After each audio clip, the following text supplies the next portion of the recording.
getting fed. Thank you. I want to. I sent something this morning. So those of you who don't look at emails, of course, wouldn't see that. But it is the practices of the Bodhisattva. And the practices of the Bodhisattva, again, what does that mean? It means all of us committed to not only our own happiness, but the happiness of others.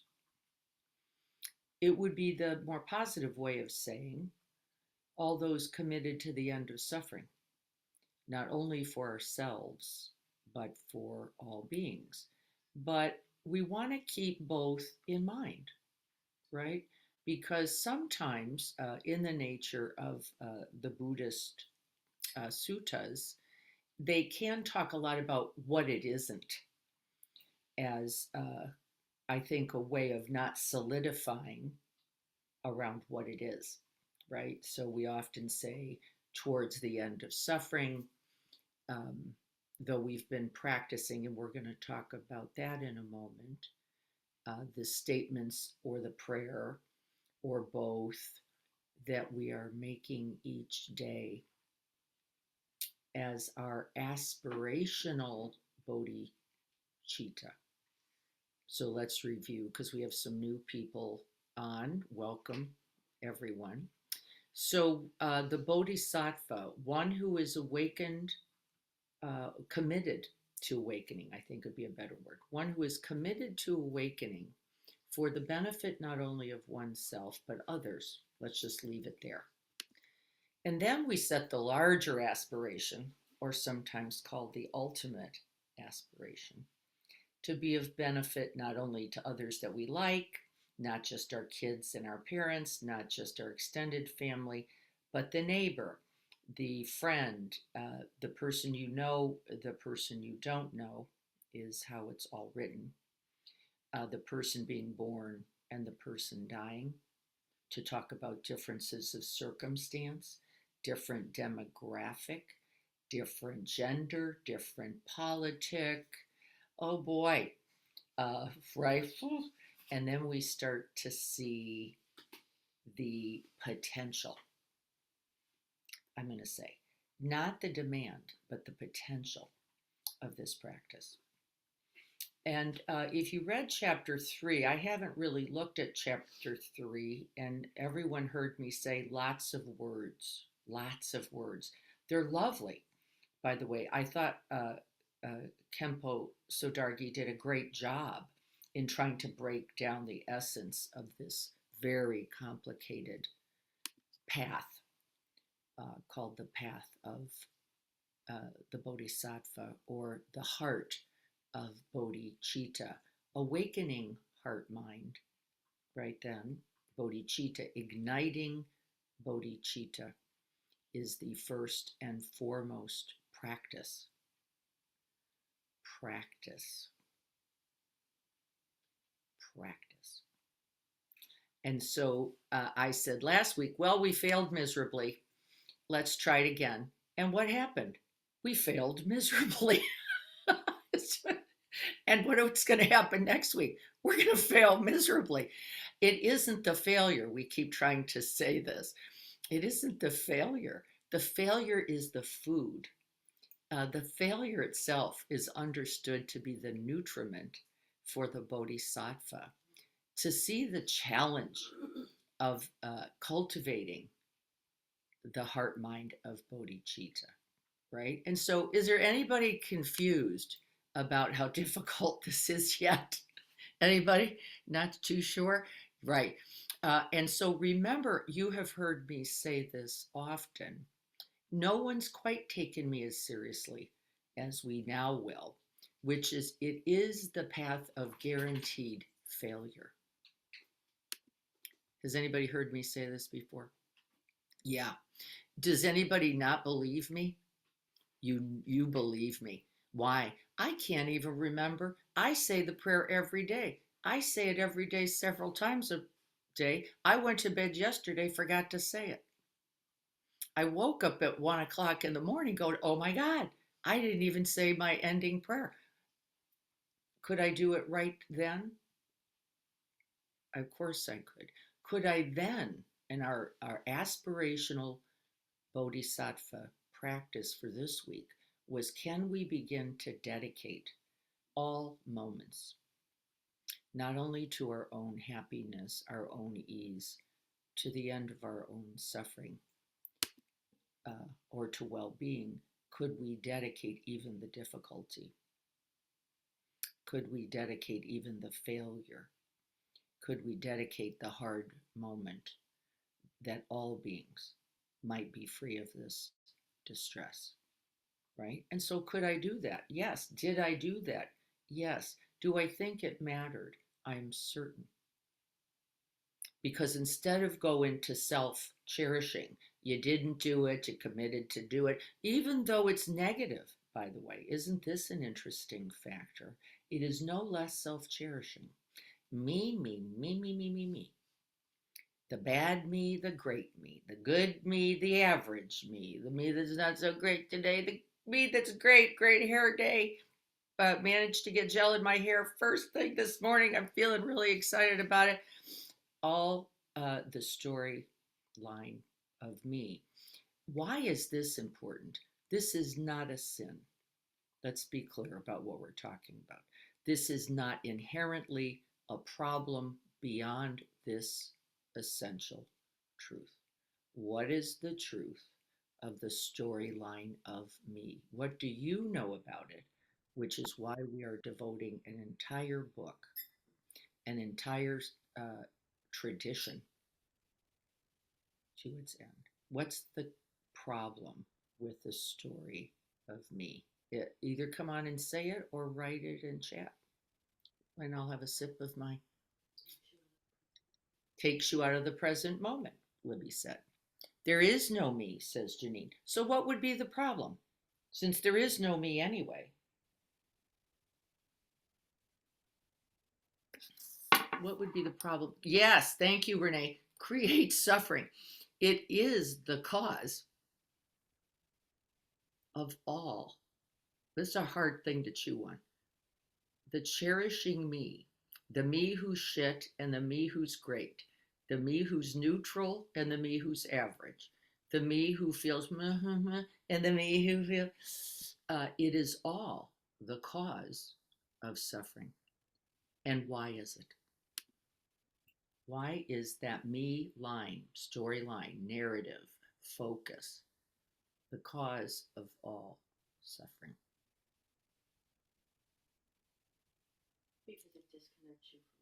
It disconnects you from others. And Janine wrote exactly at the same time that Libby said that it creates division. You are now separated from the truth of this precious human life and all that it has to contribute to the end of suffering, not only for you, but for all beings. Somebody writes, it was Jim, dedicating merits to others is a step toward the end of duality. No me and you. Exactly correct.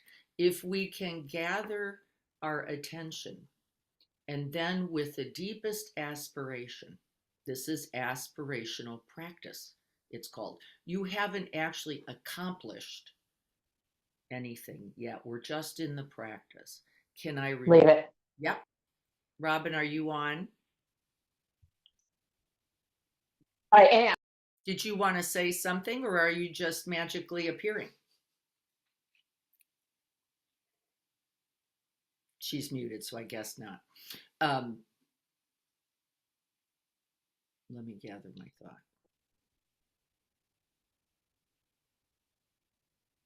Aspirational practice comes before success.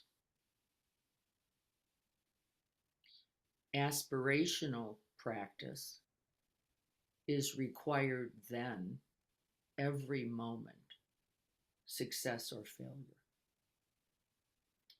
And the very best thing we can then do is continue to call it to mind in ways that are formal, predictive, We place them, right? No matter what, before the day begins, no matter what, as best I can, as the day ends, right? Those were our commitments, the practice commitment. And then, as often as we can throughout the busyness of a autopiloted day.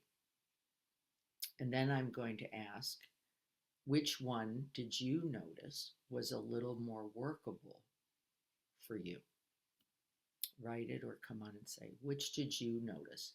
The one we anchored to a, again, time, funny word, to time, to the clock, to a selected moment versus the one that was on the spot. And what did you notice about that? The selected time fed or helped blossom the on-spot moments. Libby said the selected or formalized, that's one of the words we use, or clock oriented or formal practice time, fed or nourished the possibility for the others. Janine's nodding her head. Did anybody else notice that? The days that you could remember to get to that purposeful, intentioned, committed, anchored to a time reality, in some way contributed something to the possibility of getting to it during the day? Did anybody notice the difference? Jean, did you raise a hand there? Yeah, but it was to say I didn't find the anchored one as helpful as in the moment. Did you find the anchored one allowed or helped you get to the moment?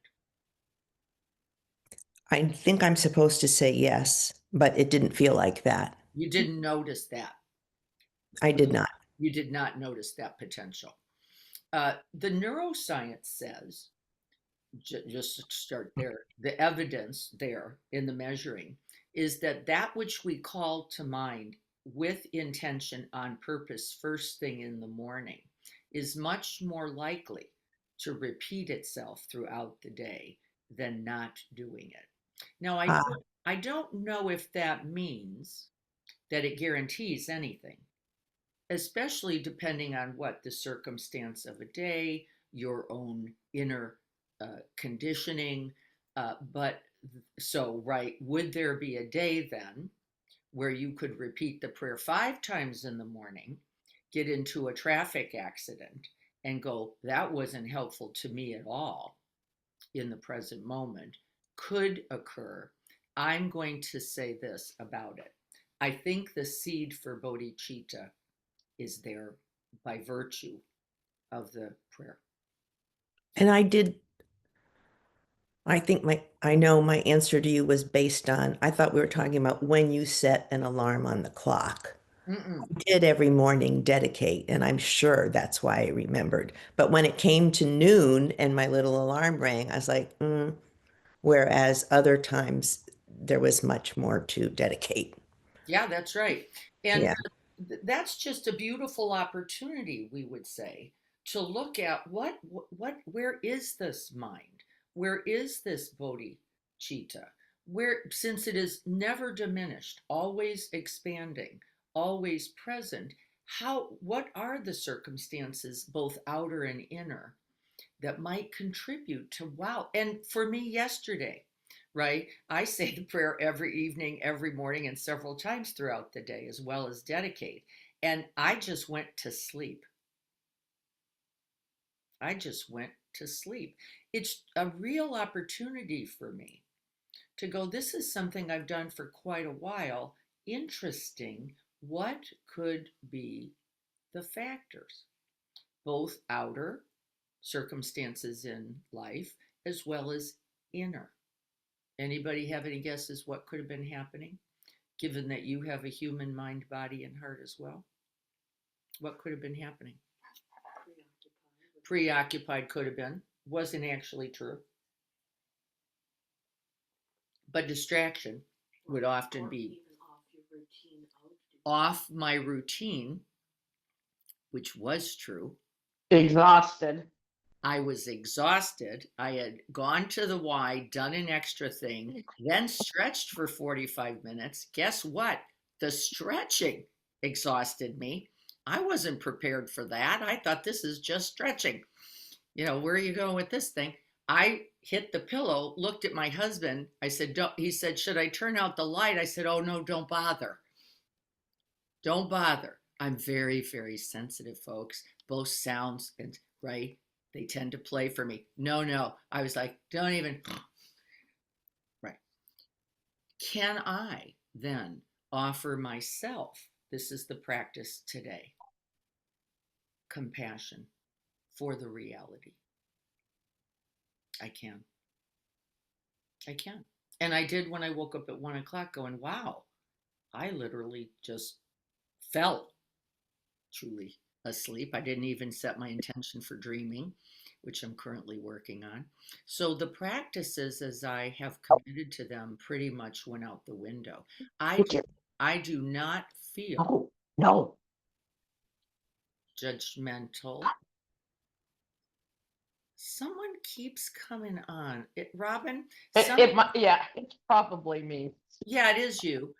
Somehow you keep popping in. I don't know. You might be hitting your phone in a funny way. That's unmuting you, possibly. Just know that if you're going to be talking, I'd just be careful what you say, only because you may have an entire community joining you, and I want to make sure you're safe with that. I was much more likely to be present when the prayer was needed because I was also doing it on the time basis. That's right. That's just what we sort of know. And so the aspirational bodhicitta, and the chapter 3 focuses significantly on this. It says, we don't care if you get it right. There is really no number. It isn't going to be if you could only do it 5 times a day, then you'd be a bodhisattva. And in fact, did anybody notice in this chapter, it says be careful not to assume that if you accomplish all of the tasks that you are then. Does anybody remember reading this? It says be watchful. And then he gives several examples, doesn't he? Kempo says the aspiration itself and its deepening is greater. Anybody, gives me goosebumps, is greater than its action. The aspiration itself, not the check, which we have a little tendency in our culture to do. You got it good if you did it that right. And then we go into things like gyms and dance class and go, see, if only you could get it better. And then we become residents of our own mind, don't we? And go, if only I could something. It says no, no. It is, in fact, this heart that continues to open with the aspiration.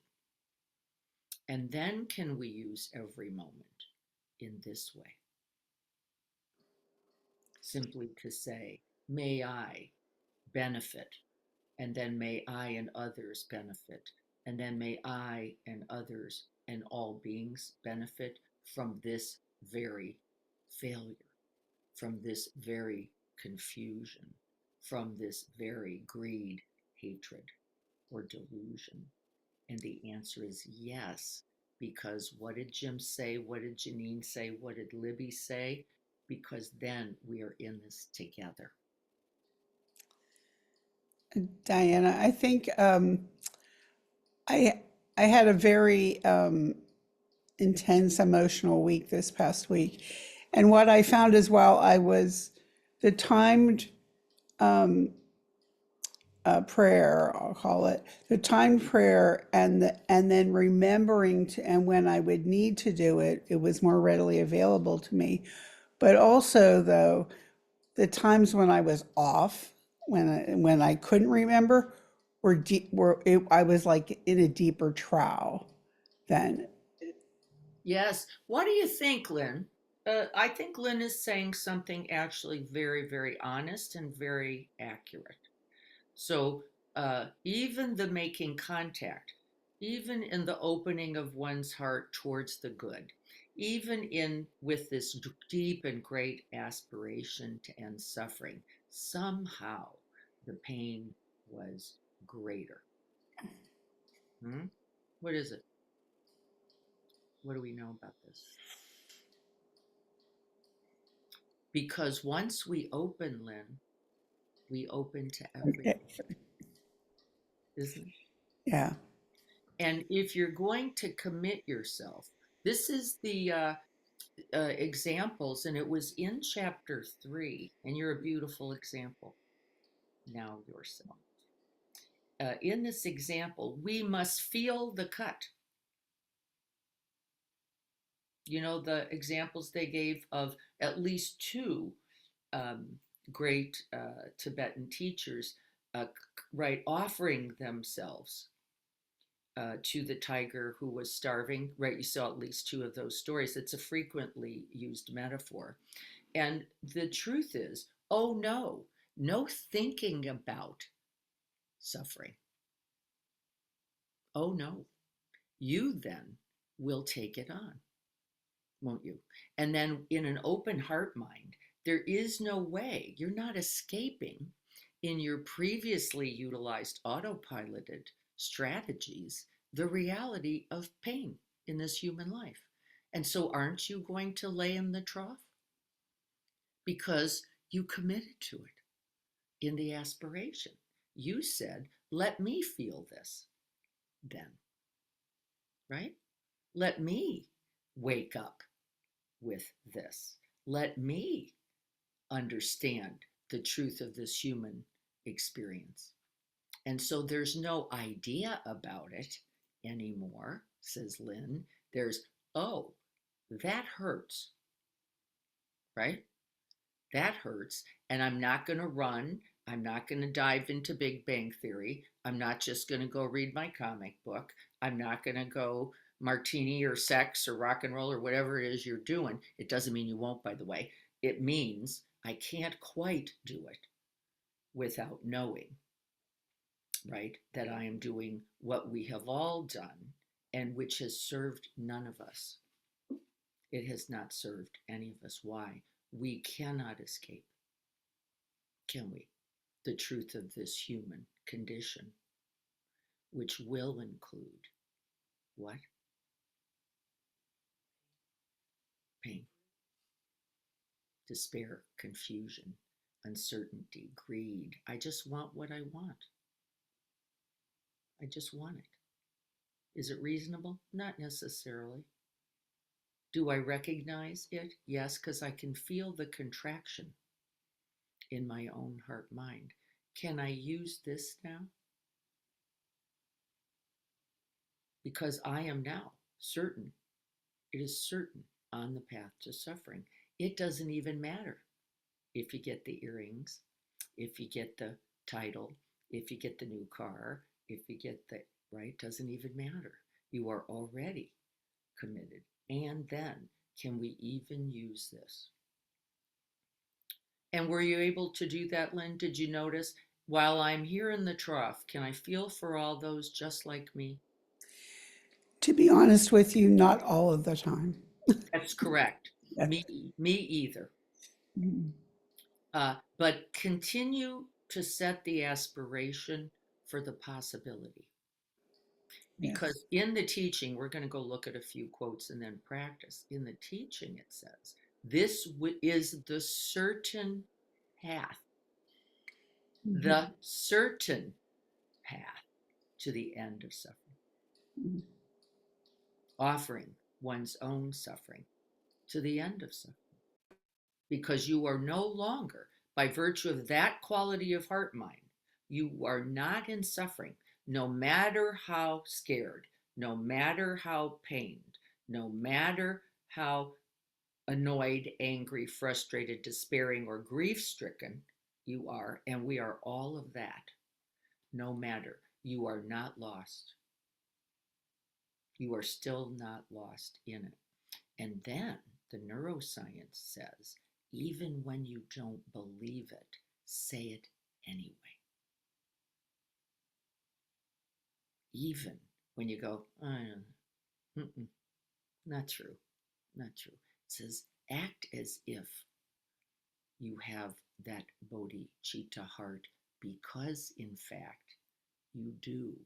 You just can't feel it yet. Do you believe me?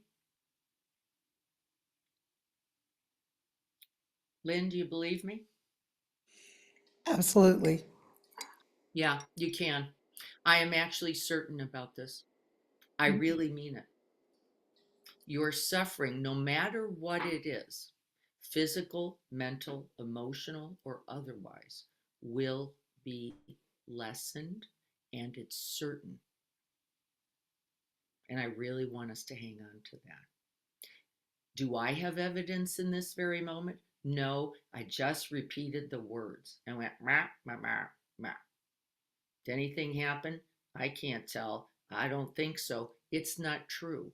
It's just at the very subtle body mind level that you cannot yet feel, see, sense, or know. But as we know, it doesn't mean it's not there, right? Because most of what's true we rarely see. Rarely. I will say that though the trials were deeper, they were shorter. Yes, Yeah. you woke up quicker. Yes, yes, I woke up more Is quickly. what happened, Lynn. There's no doubt about it. You woke up faster and went, well, it doesn't mean I like this. Suffering is suffering, pain is pain, right? We're not going to get out of the truth of pain in this life, but you will suffer less and you will suffer shorter because you woke up and went, well, I could wallow in this. I could repeat, and I don't even mean that in a negative way. I could just keep repeating the storyline. That's what I mean by wallowing. I could just say it over. Why me? Why today? Why does other people? How come I can't have it? Why don't other, right? Whatever storyline I've got generating, but I will not still, even in the narrative, will not suffer. Because at this level of our practice, the truth is, I don't believe we're going to even totally believe it.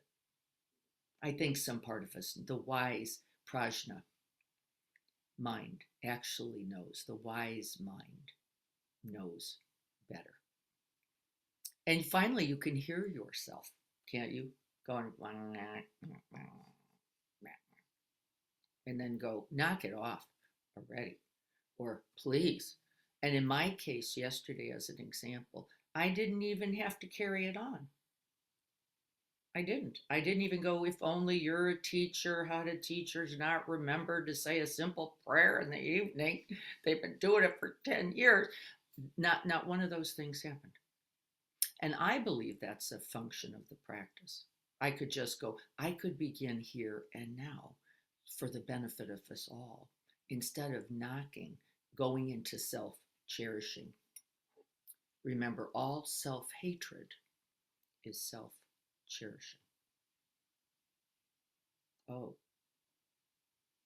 because it's still about who, Greg would say, the you that doesn't exist. And he wouldn't be wrong. He wouldn't be wrong. Okay, I think I want to leave it here. I'm going to just check in and make sure that we're understanding that the aspiration itself is the essential practice for years. And here we are 3 weeks in, going, how come I can't remember this? Years long.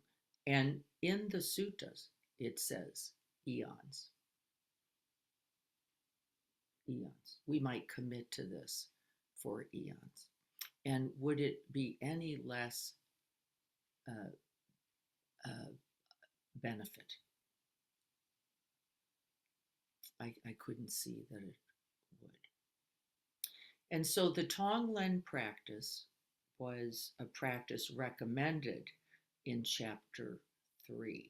We are not going to do the full version of the Tonglen practice. We are going to continue then to use our own difficulties. We're going to use our own difficulties as the doorway to Tonglen practice. Okay, so anybody, I don't see any more questions. Have one more sip of your beverage there.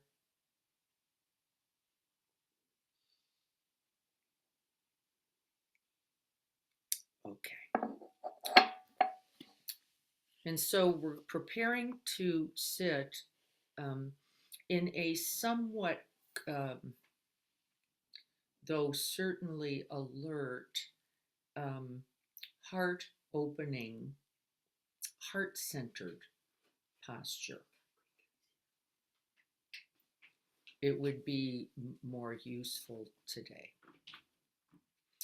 I just had some, my concrete guys are here. We're changing the back. So they may be coming around in a way that may require that I move. If you see me get up, don't anybody worry, there's no problem. They're just getting themselves set up. Heart-centered posture. What does that mean for you? Heart-centered. And so I have I don't know if anybody can see it, I have a little pillow. Little man is running up to me. He's afraid. He's here now. You're good. You're good, buddy. Let's see. Here he is. May we dedicate this to little man. He's shaking. Shaking now. Poor guy. There you go. You're all right. So for me, heart-centered allows a kind of resting back of the shoulder. And in my normal sitting practice, I have a tendency to sit straight up, but the shoulder naturally rounds. It's very protective also. There is a natural refuge in that uprightness that I want you to be able to feel. But there is a little more vulnerability in the resting back posture. So you see what it was available for you today. I'm in a sit back, but remember this uprightness is also beautiful and maybe right posture for you in that vulnerability. We want the body anchored to the earth in some way that feels stabilizing. Hand posture can be rested in one's own hand or resting in the lap. The mudra of hand to leg can be very stabilizing. We are going to move the hands, though, to the heart a couple times during this, so just make sure the hands are available.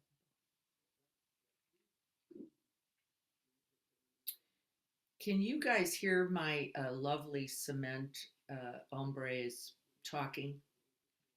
Okay. And then we just rest the eye, whatever that means for you. Resting the eyes. Remember, we're eliminating the visual field so that we can access that inner landscape. And we invite the mind then home into the heart space, into the breathscape.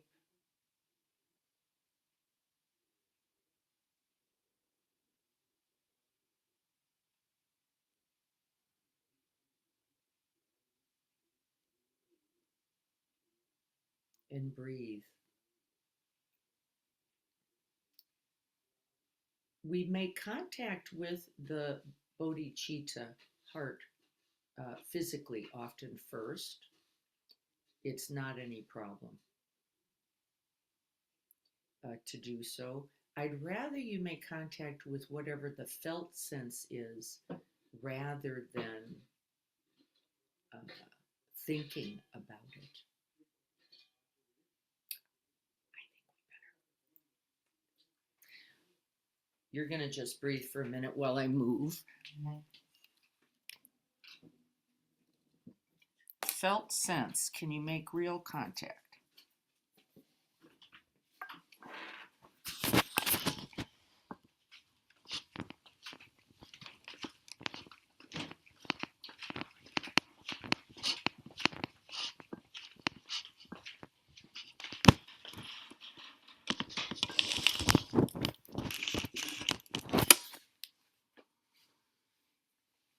breathing into the body.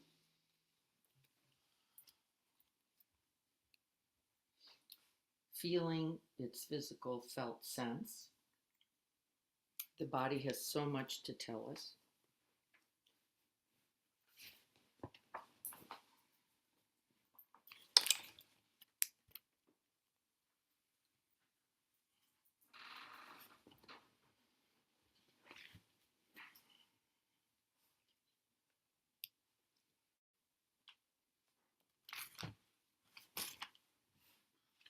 We're stabilizing the mind in the stilled body.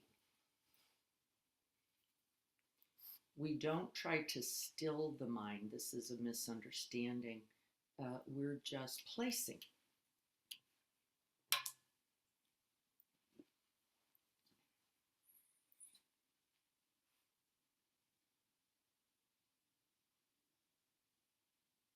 And placing again.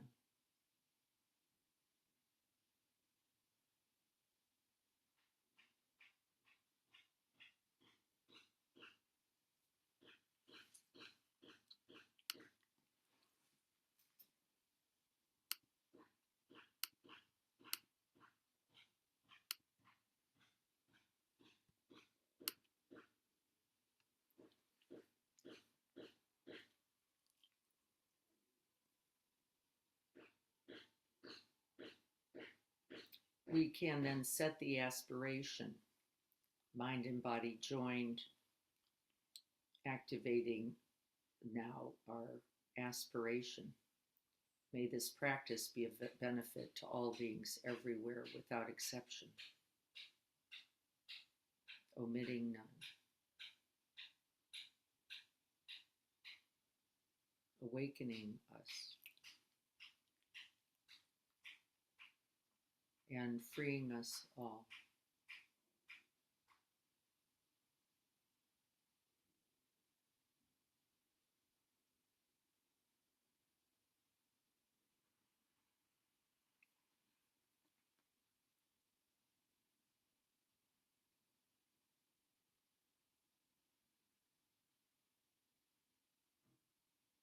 We are metabolizing the aspiration,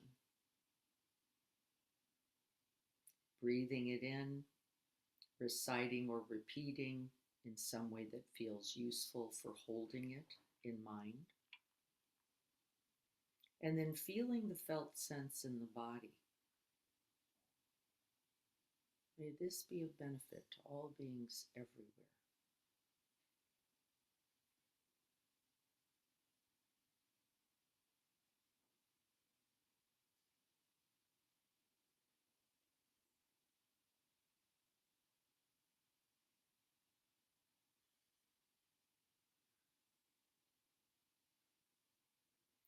And how is this aspiration as a thought being metabolized by every cell, every organ, every muscle, every hair?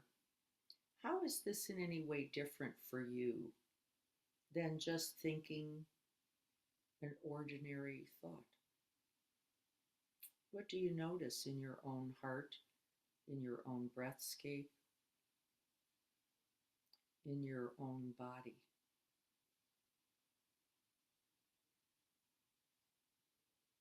Now, from the Dzogchen tradition, it says you are already transformed into a Buddha, as you have always been. How does this Buddha body feel?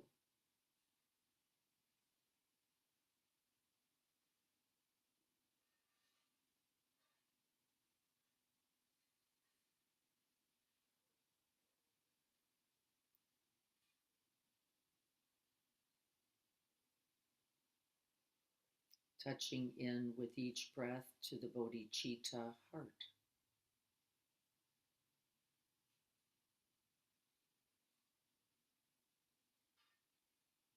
This heart of aspiration, dedication.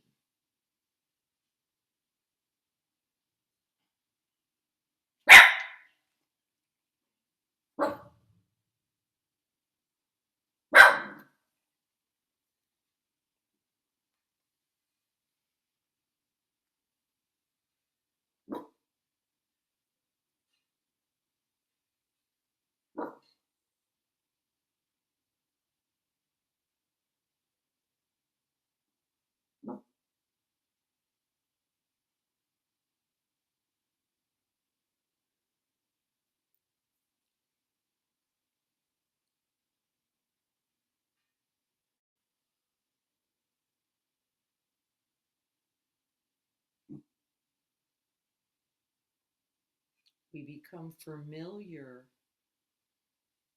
with this quality of body, with this quality of the breath.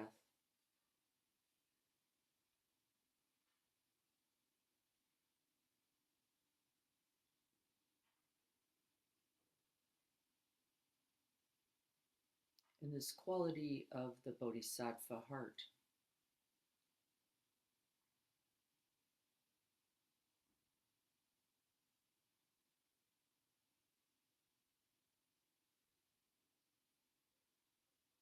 We breathe it and embody it one breath, just one breath at a time.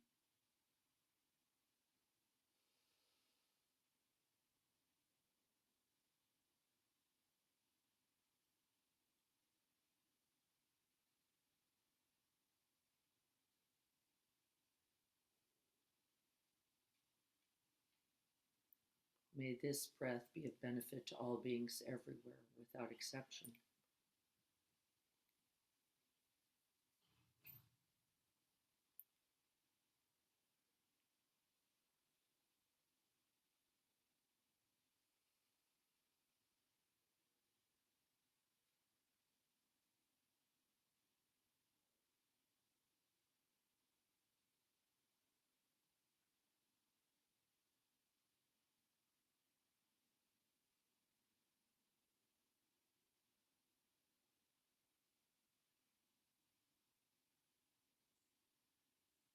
We're soaking in this bodhicitta heart mind.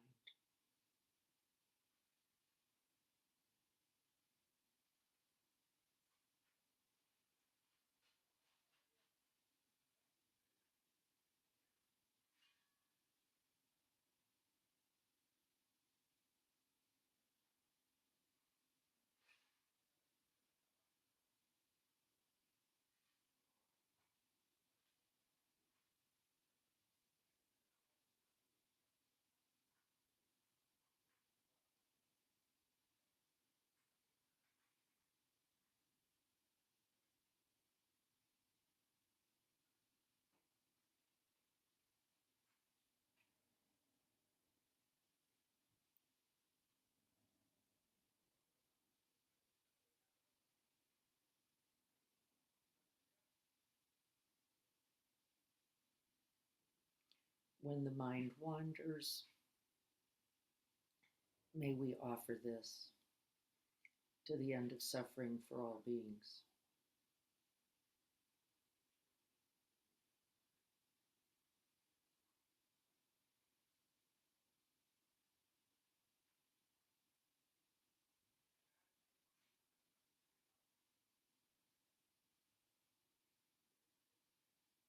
Good at the beginning, setting the aspiration. Good in the middle, embodying and realizing the aspiration one breath at a time.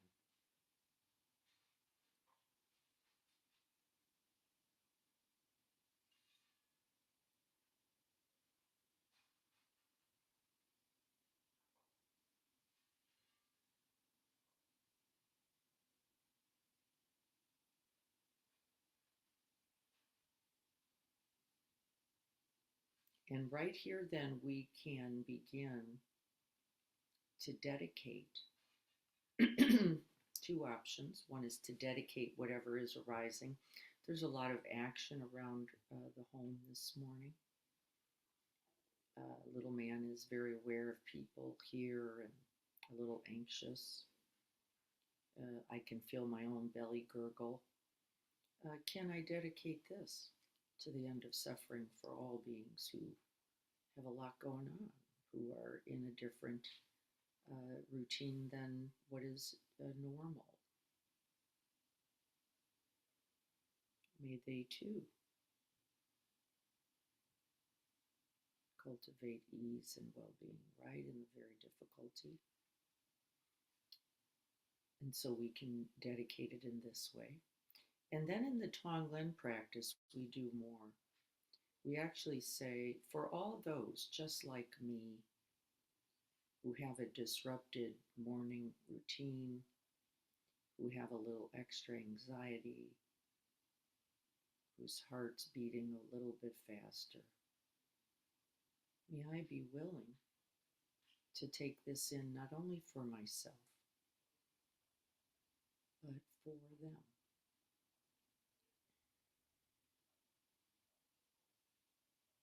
And the very next breath, then we breathe it in. That's the full tongue Len. There's many variations. Could I simply say, can I use this very feeling to understand how it is not only for me, but others just like me with this kind of noise, with this kind of challenge?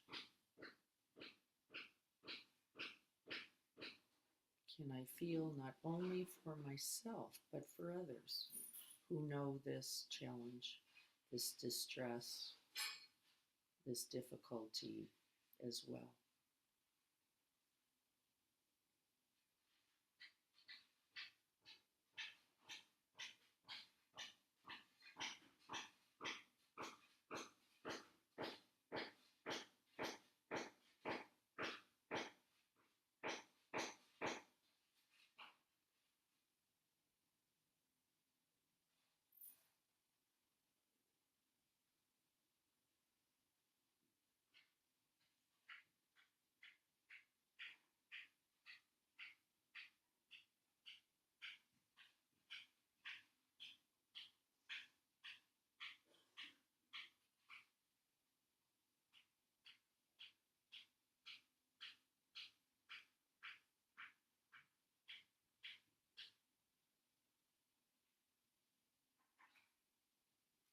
And then we can take our hands and place it on our chest and belly, palms facing inward, making real contact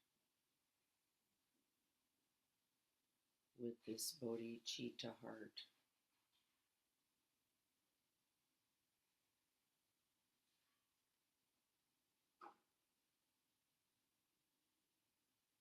May all beings just like me benefit. May they be free from distress.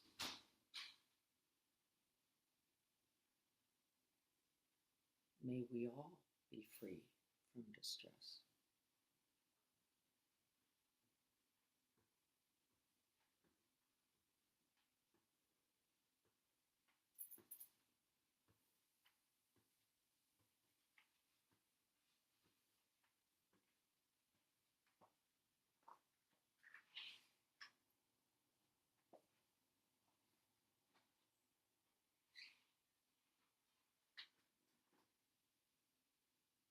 We could use a physical sensation. I just noticed a little twang, a little contractedness.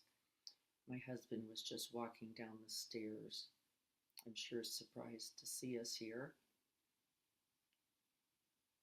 May I feel for all those just like me who have a little contraction, a little distress.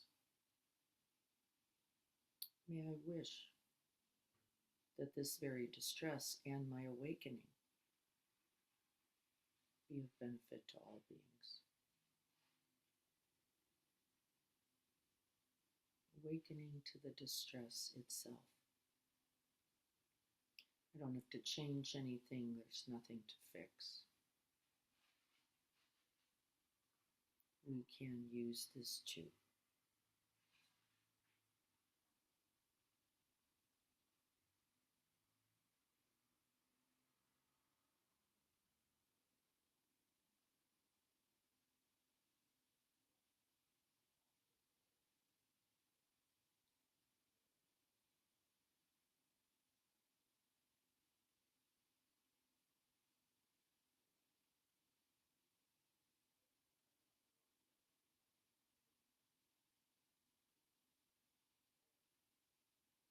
May this one breath be a contribution and a benefit. May it cultivate compassion, strength, and courage. in myself and in others who know this disruptive morning. And I planned this one. So I'm just imagining what this would feel like for someone who didn't know, who didn't plan it, who would now feel victim to this. And I can imagine, can actually feel that distress. In the formal Tonglen, I could choose to breathe this in.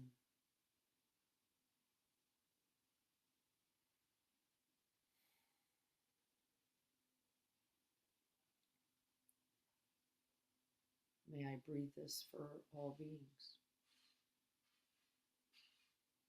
who have fearful, disrupted, confusing, unwanted moments like this.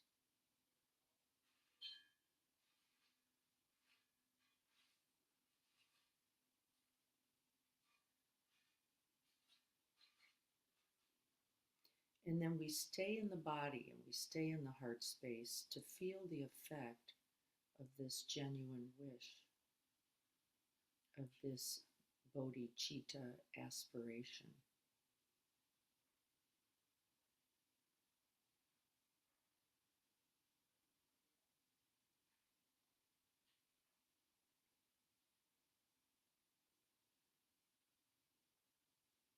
May we all be free from suffering.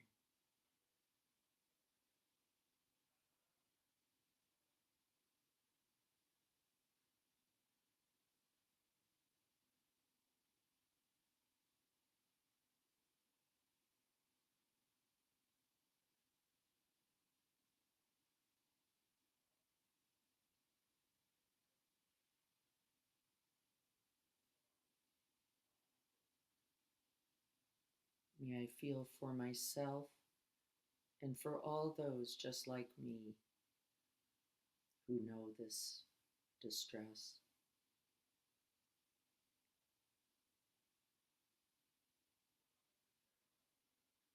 May I wish for and then send out relief, blessings, well wishes.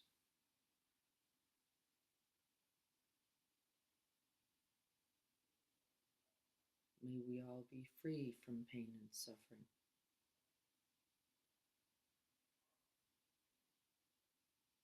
May we all have ease and well-being.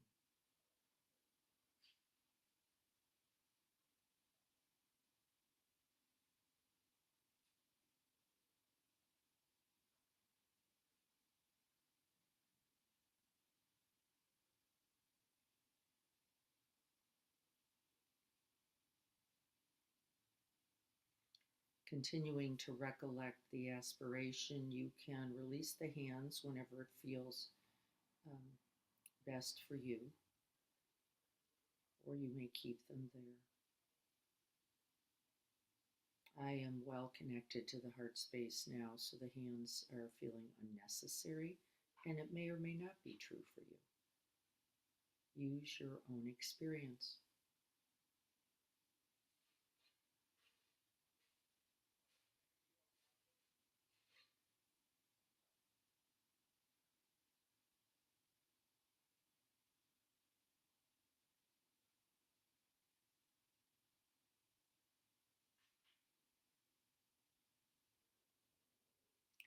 The teaching says there is no difference between me and you anyway. You were already breathing it for us all because we are not separate.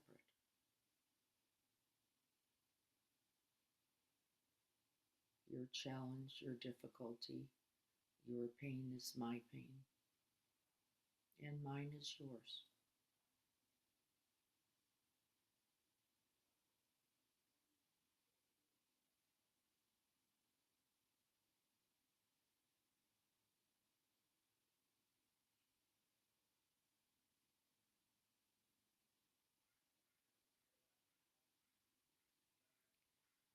May we rest in the infinite refuge of this bodhicitta aspiration.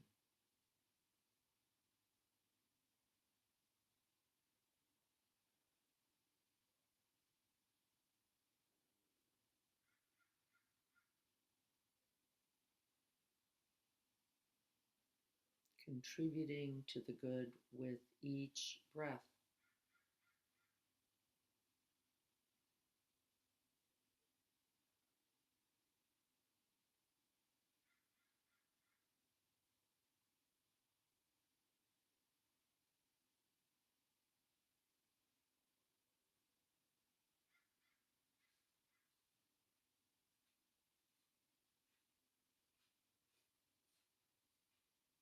And then letting go of any concepts of the aspiration, simply resting in this expanded, open, and empty heart mind.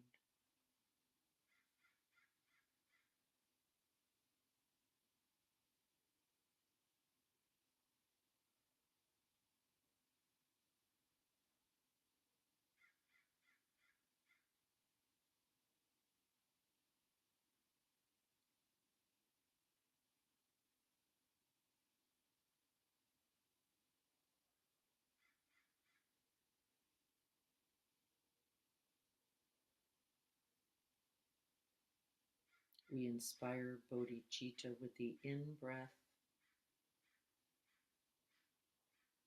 We can rest within it on the out breath, or we can make contact, distribute, and then expand, offering it to all beings, offering it to Aunt Lou, offering it to the concrete guys.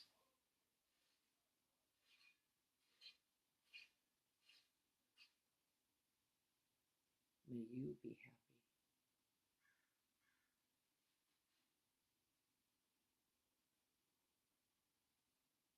May you be free from pain and suffering.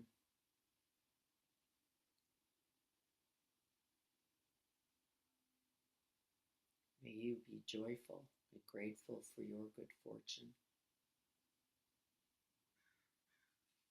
And offer it to the well-being not only of oneself but others.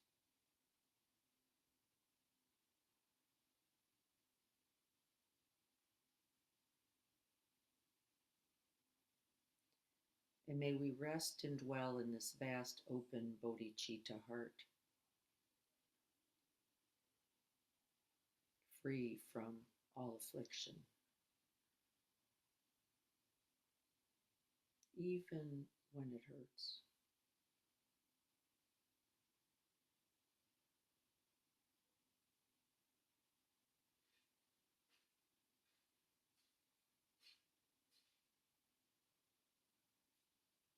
Resting in the vast, open heart.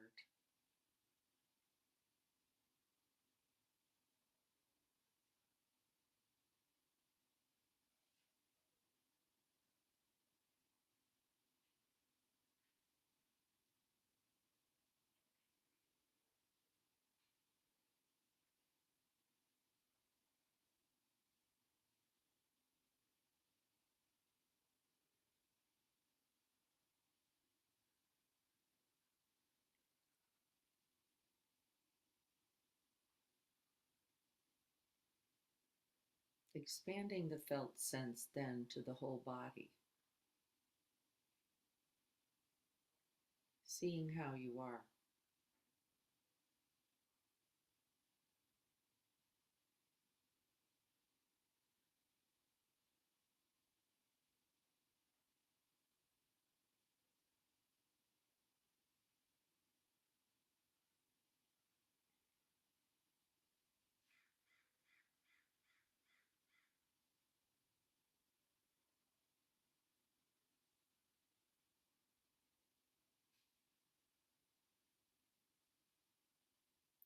And then good and beautiful at the end. We dedicate any merits, any blessings, and any benefits of this practice, once again, to the end of suffering for all beings.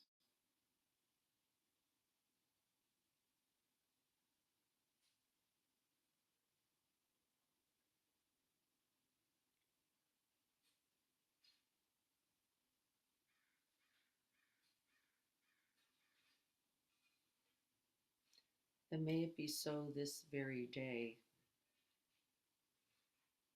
and this one breath.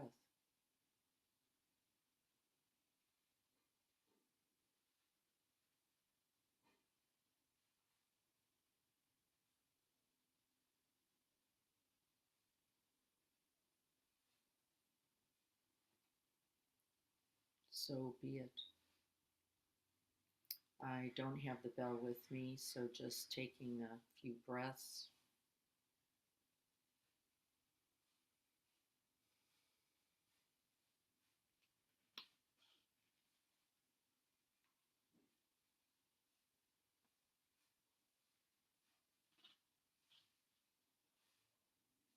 Checking in to the body.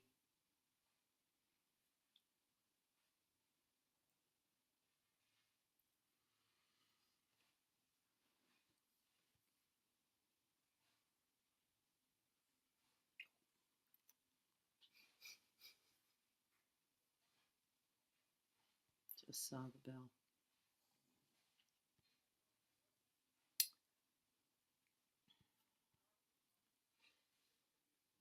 Gonna see if I can't go find the little summary that I sent.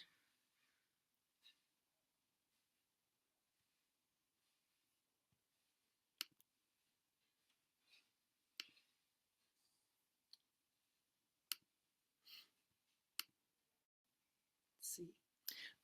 Can anyone see that? It says the heart of awakening, cultivating bodhicitta. Remember, we said this quote at the very beginning of our investigation of chapter 3. All the joy the world contains has come through wishing happiness for others. Remember, others and self in this tradition are interchangeable. Interchangeable. Whatever we offer to ourselves, we are already offering to others. And when we use a word like others, we are already including ourselves. There is no distinction. Is no distinction. Key, a key understanding in the Mahayana tradition. In the Vipassana or the Theravada tradition, they go, we know for sure that any practice you do, any stabilizing of mind that you do, is going to be of benefit to others. But it is not necessarily including others.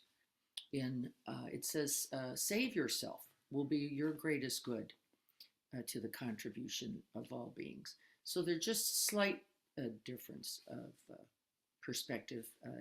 The Mahayana just says anything you do is already for others. You don't even need to worry. So that's Shantideva. We talked about taking these one breath practices throughout the day. We defined bodhicitta in other practice. According to the Mahasamnipata Sutra, all dharmas are grounded in bodhicitta.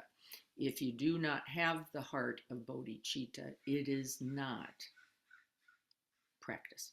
It is not the aspiration. And then we can always correct that. It's just an opportunity to go, whoops, I limited by virtue of my own fear, almost always. It says the bodhicitta heart is both the root and the fruit of awakening. It is the path, the practice, and the medicine. Just so we know, remember we talked about the gift, the giver, and the receiver being indistinguishable.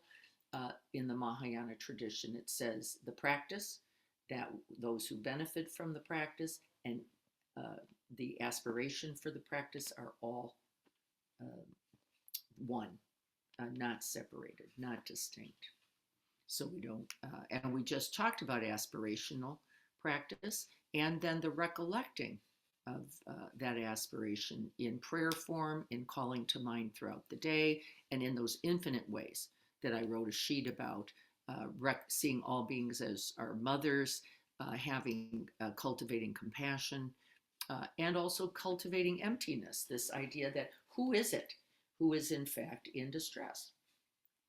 And remember, there is no one to find, is our understanding. There is no one to find. It doesn't mean it doesn't hurt.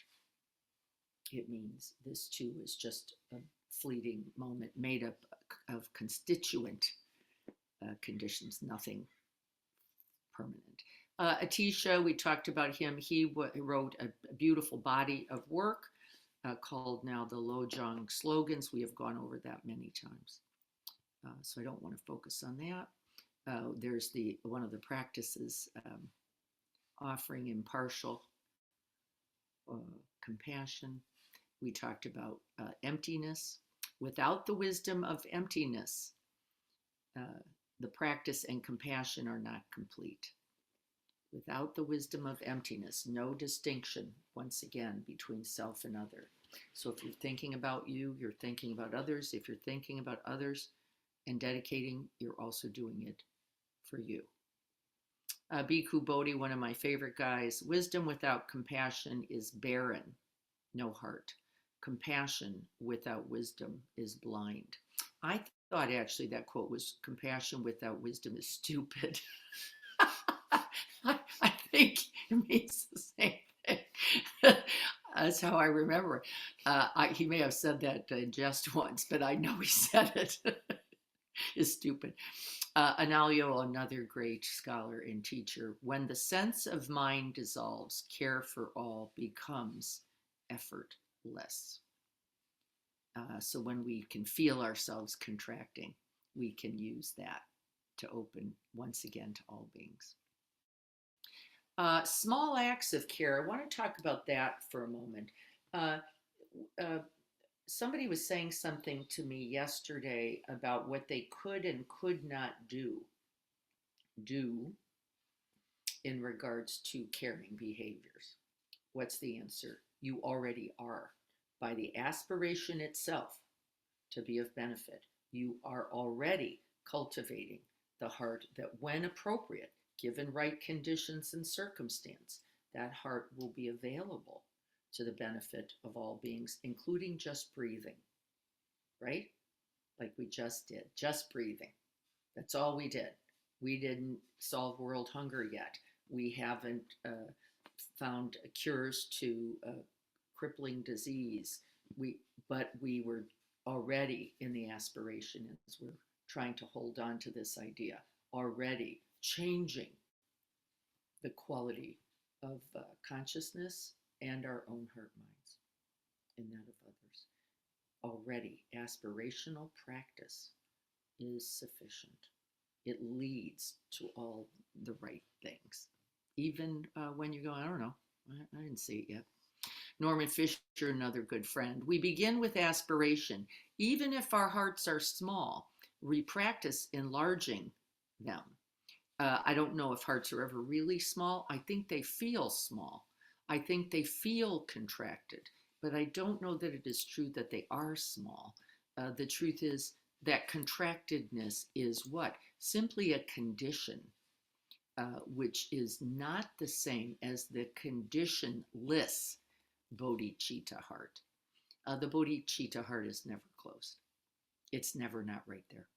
And so I don't want us imagining, oh, now it's big, now it's little, now it's open, now it's closed. Now I'm good, now I'm bad. This would be a very deficient understanding.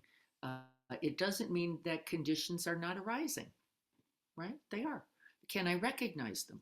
And in the recognizing, once again, expand into my true nature, we might even say. And then he gives an example of a man who was imprisoned for a very long time, who kept the aspiration alive in his prayers. May all beings who harm me attain Buddhahood.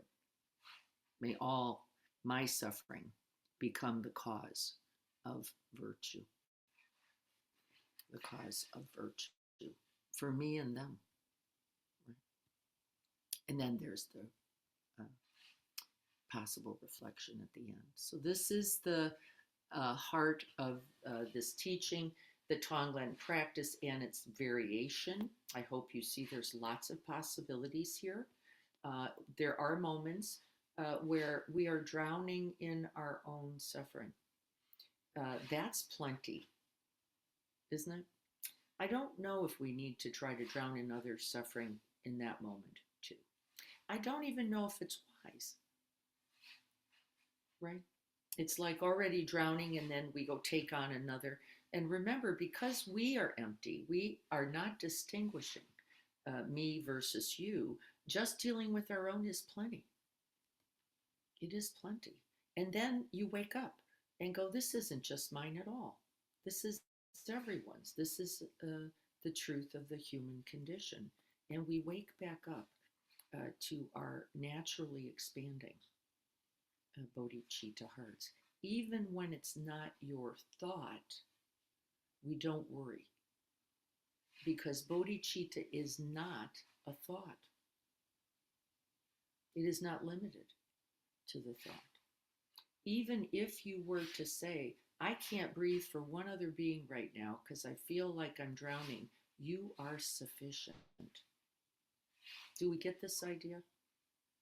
It's a hard one, isn't it? Because this sense of distinction, Libby looks like she's sitting over there. Actually, really in particled physics, we know she isn't. She's everywhere in this room, and so am I, everywhere. And then we could go further, couldn't we? The truth is, the exchange is already real here. It isn't something we're making up. We aren't right? We're not conceptualizing it. It is already true. We're simply trying to wake up to the Dharma of it, of its truth. So this week, we can employ the breath. We can employ the breath. May I breathe this for me and others. May I send out blessings. May I send out wishes. May I send out the boundless abodes, loving kindness, compassion, equanimity, and empathetic joy. May I breathe it in when I see it. We're getting better at it. We're starting to catch it. Can I breathe with it for a moment and then just simply send out the good? We're already practicing dedicating it. That's the aspirational point of the practice. Already may this too be of benefit. We can do that at any time. Remember, it is already sufficient, it says, in its aspiration alone.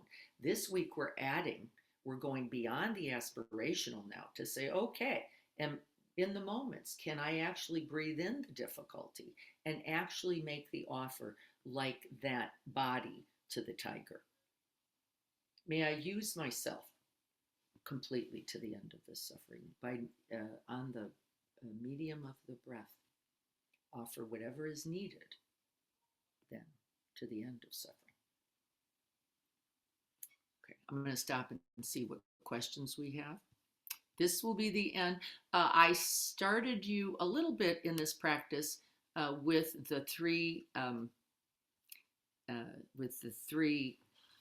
commitments: good at the beginning, good in the middle, and good at the end, which is a part of every practice. The aspiration is the good beginning. The actual contemplation, meditation, and action is the good middle, and dedication of merit is the good end. Good at the beginning, good in the middle, and good at the end. Isn't that lovely? We'll talk more about that next week in chapter 4. I'm going to not kill you. I didn't mean to do that. Let me apologize. See if I can open this. Any questions? Let's see. Here we are in chat. I want to watch you. Oh, we're good.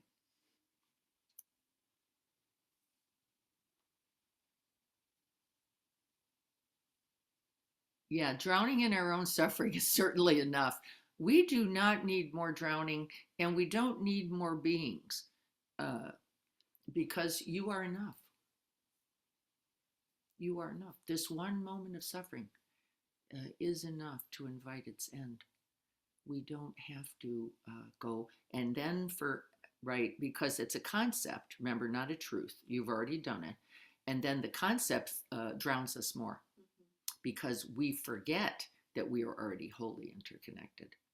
So we're only going to practice that when we go, just me in this feeling of difficulty is all beings already. And she says, inevitably, I do always wake up out of my suffering anyway. Yes, because suffering is not permanent. And the Bodhisattva heart is. It is permanent. Any more about the practices? Aspirational practices where we were. We're moving into light versions of Tonglen, where we use the breath and the wishes on the spot when we can. The prayer is, of course, the beginning and end of that. Here's a question. What is the difference of losing someone who passes on and self-suffering? What is the difference of losing someone who passes and self-suffering? Okay. There is a natural human condition called grief. It is not broken. It is not deficient. It is just the nature of this human heart mind. And so that pain is the pain of this being human. It is not failed. And in fact, it is deserving of love, care, and compassion. The suffering then is the separation from that essential truth, which says, my suffering, my pain, my grief. And that is, as we understand it, a quality of one's own heart mind, the conditioned quality, not it is extra suffering, often caused, we also know, Robin, by the resistance to the pain itself. Don't we? We know out of I just know I'm not turning towards the truth of this suffering. The resistance itself can equal an additional, and sometimes the word is complex, grief. It's already the hardest thing we do. I don't know if we need to add more to that. And can we feel for ourselves when we notice that we are, right? Could we use that moment then to breathe and wish for the freedom for all beings from this extra suffering, or even its resistance? Does that help at all? It does. It definitely feels different than suffering from something that's rattling. Yeah, grief is a part of our human experience. Just the loss of a human being in form. Yeah. Yep. Yeah. And we get shaken by that because they're not here in the way we want, hope, and because it is just inherent in our humanness to want contact in the grippable, solid way. Yeah. And I'm not going to make that a problem, and I hope you don't either. It's just part of our humanness, for sure. Not the easy part, Yeah. right? Yeah, it's hard. It's hard. And so I think can yeah. you let it be hard without adding something about you to it? Right. Okay, got that. Right? Like hard for us all. It's yeah. Maybe hard for us all without exception, if we would allow the experience. Now, some of us do other stuff with it, so they would say, well, I didn't feel anything. And that's probably not true. It is that we have sufficiently Oh, geez. to deaden ourselves. So Does everybody understand what we're saying about this? The truth of human pain and suffering. It is the food, maybe we could say, of the Bodhisattva. It's the food. They go, all right, I'll go, because I'm already here. Actually, it isn't like I've got to go somewhere else to get it. The truth of this human struggle is already right here. We don't have to go anywhere. There's nothing special to do. Can we use this too? Is the invitation. Well, since it's here, why not? Then why not? Breathe it for everyone. Wish it for relief for everyone, and or begin with yourself. It's all good. All right, folks, we're going to do our prayer. You will have an extra prayer in today if you've already done it this morning. If you haven't done it this morning, well, we've got you covered now. So it's all good. Either way, there's no bad news. And I did locate the bell, and so we'll ring it for our end.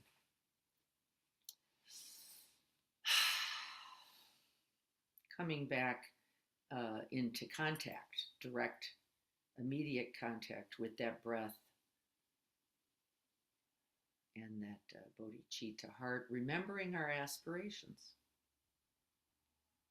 May all that occurs, may all that I confront in this human life, may all the good, may all the blessings, may all the benefits that I am privileged to experience, may they be of benefit to all beings.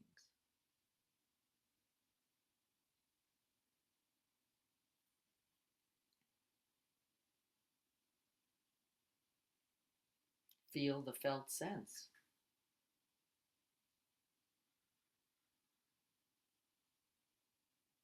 And then we offer the prayer. May I be a guard for those who need protection, a guide for those on the path, a boat, a raft, a bridge, for those who wish to cross the flood. May I be a lamp in the darkness, a resting place for the weary, a healing medicine for all who are sick, a vase of plenty, a tree of miracles. And for the boundless multitudes of living beings, may I bring sustenance and awakening, enduring like the earth and the sky, until all beings are freed from sorrow and all are awakened. May we all be happy.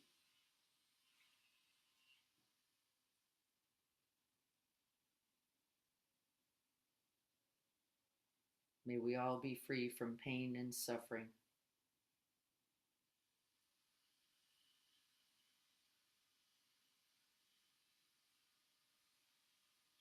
May we all have ease of being.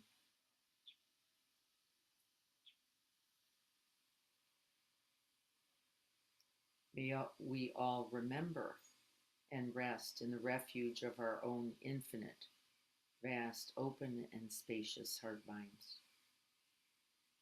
Refuge for all. And may this practice today contribute, and may it continue.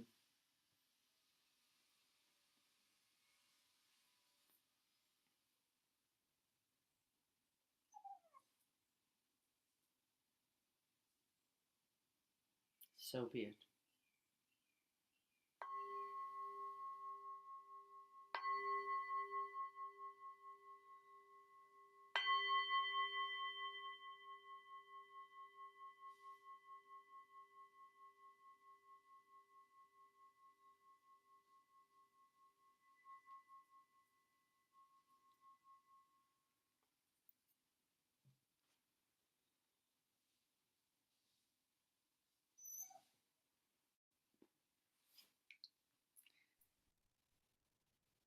Blessings to you all. Thank you all so much for being here, working with us on this beautiful Bodhisattva path, also quite challenging and difficult. Remember, we're going to be using the failures as the nutriment. The nutriment. Can we know that even in the difficulty, we are contributing something so that others may suffer less? And can we use the difficulty to see clearly? Lois, thank you so much. Lois made a recent contribution to our San Diego Food Bank program. Today's the day where we will be getting our $750 of contribution to St. Andrew's Food Pantry. I did not know we were one of their biggest contributors. Now I'm feeling like, wow, okay, I guess we better keep doing that. We raised extra money. Thank you all. There is a match coming up, a $1,250 match. That match is for the purchase of turkeys. We are going to then match that $1,250, we hope, with your contribution. Then it will go to San Diego Food Bank for the purchase of turkeys, and they are matching it times 3.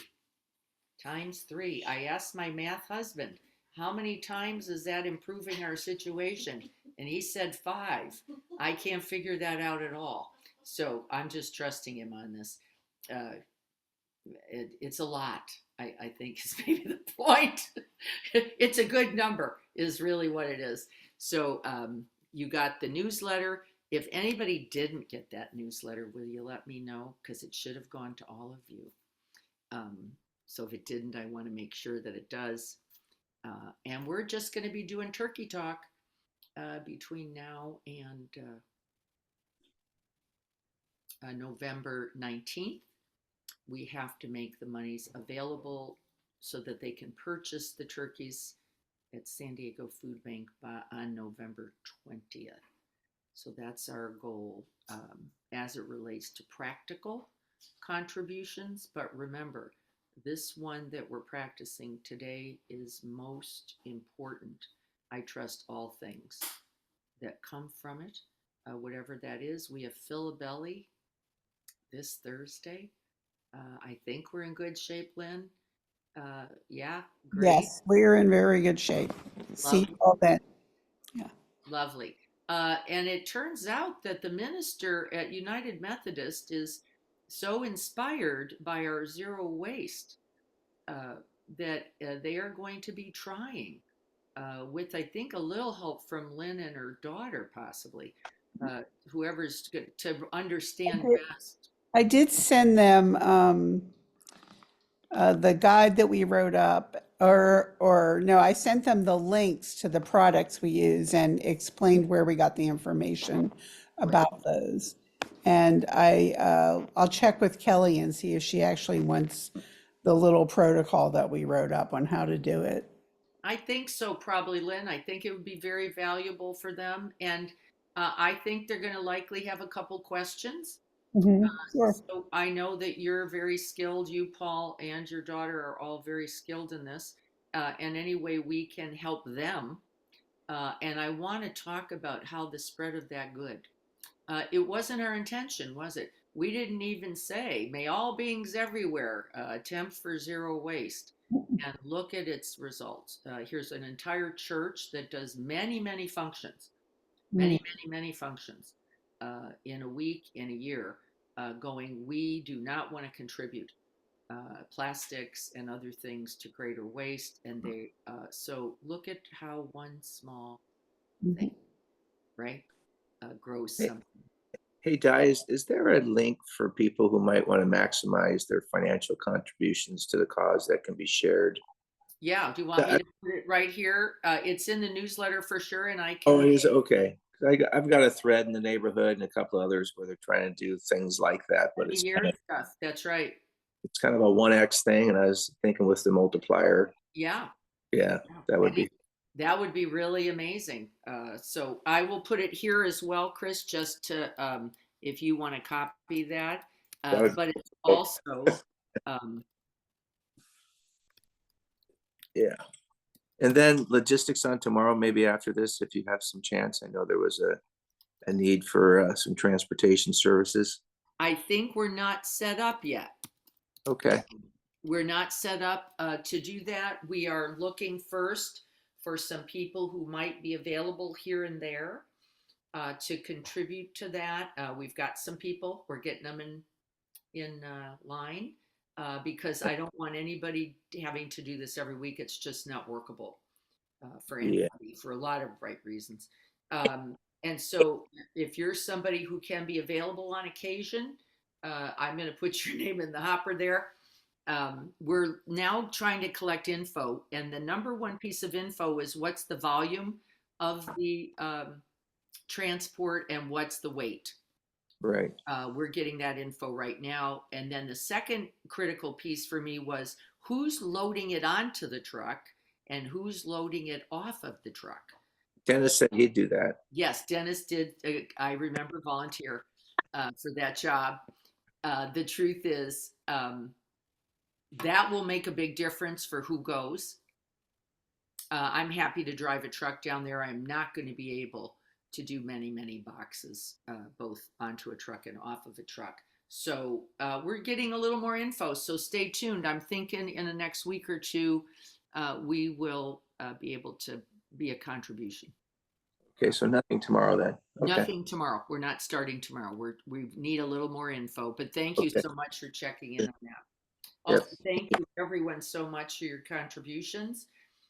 We are collecting now through November 19th. So help us where and when you can.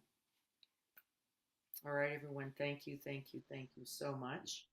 And may all of this, these conversations, these considerations, these volunteering possibilities, these money contributions, may it all be of benefit to this end of suffering for all beings.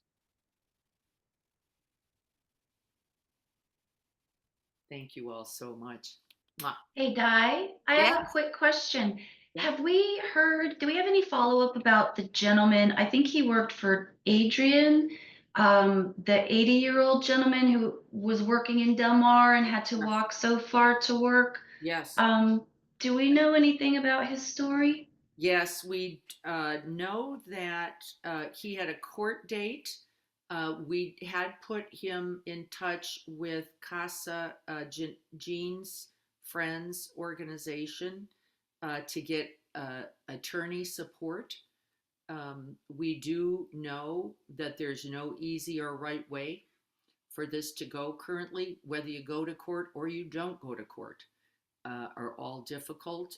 We personally were careful not to make a recommendation about that, and I'm trusting that Casa Cornelia, the organization offered by Jean, and we've had contact with them, and by the way, they have helped many others that we have had contact with, would advise him wisely. We do not know the outcome of that. We do know he's currently living with his son down in the south, very serious south area. And that's all. I will try to find out though, Janine, because I would actually like to know also. Thank you. How he is doing. Thank you so much. I know he's doing better because of all of your care than if he didn't have it. So I don't know the circumstance. But I do know that he knows that others cared for him, and by the way, brought him to tears, that these strangers, but we're not strangers at all, are we? It just isn't true. And we won't be strangers on Thursday either. Thank you guys for everything. That's so wonderful.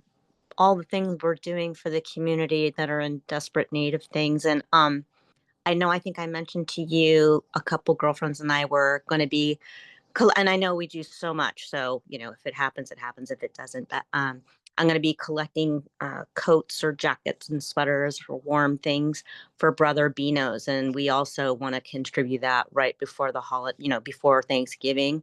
So they have warmth and comfort as well. So if anybody has anything, Diana, or you can contact me, I'll put my number in the chat. Old ski jackets. So we are going to be, Tanya, can we get a date for that so I know that anybody's got them knows they need to get them here by a date? Yeah. Well, I'm planning on the 20th, Okay. but that Well, it's an weekend easy date to where they, remember. yeah, it's like, it seems like a really impactful day for all these. A lot of reasons. Let's do the Yeah. 20th. It's the week before. Right. Yeah. Right. Can you wait till the 22nd, which is the Saturday before, or are you delivering on that Saturday? You know what? I can do that, and then I'll take them over after practice. Okay. And yeah, and I'll let them know I'm coming then. Okay. And I'll let my friends know that I'm going to take these items over there. Okay. So I'm going to they're start doing. a box. I'll start a box here. Okay, So thank you. people who Thank you. have items can get them. I can get into that closet, which is overflowing with Can things. I ask, Can you put your number in, Tanya? can I ask what age groups? My number in chat right now. Age groups, Tanya, is it only for adults or kids and adults? You know what? I'm pretty sure they'll take it all. I know it's for Brother Bino, so they've been getting a big outcry for things as well right now, as everybody is. So you think kids' jackets are good as well? Kids jackets, because you know what? There's a lot of people showing up there that are a little tiny, you know. So I think all would be good. Okay, we'll assume Yeah. anything you've got is Yeah. good. Anything you've got is good. So that's great. I'll get a box made that says coats. It'll be a little reminder for us all. Yeah. All right. And I'll clear up the back of my car as well, so we have room. And also, when we do get onto the food bank delivery, I mean, I've got a RAV4, so I can fit some stuff when I set everything down. So I'll be able to take some stuff as well to help on that. So once we know more, I'll be available. I'll switch around some. I have a feeling it is a multi-box serious investment. My husband's not confident that his truck would be sufficient. Well, So, given what he knows about that, but we're going to get the details. So stick around, because when we find out, we'll. Tanya and I could do it together because we both have RAVs, but that would Okay. equal one truck. Okay, might work. That'd be great. What I don't want anybody doing is having to lift these boxes by themselves, both to get on and off a truck. So that's not workable for me. I don't want anyone hurt. So we have to make sure that there's supports at each end. I'm pretty confident we have it on the San Diego Food Bank side. I'm not confident yet that we have it on the St. Andrews side. And I've got to make sure that that happens because it's just not something I want. I don't want anyone getting harmed. And if those boxes are heavy, I heard between 25 and 50 pounds. We just have to do the buddy system. So a lot of buddy, a lot of buddies. You need a lot of buddy for 50 pounds. You need some supports. All right, everyone, go about this day, you bodhisattvas. Make it beautiful. I know you will. Blessings.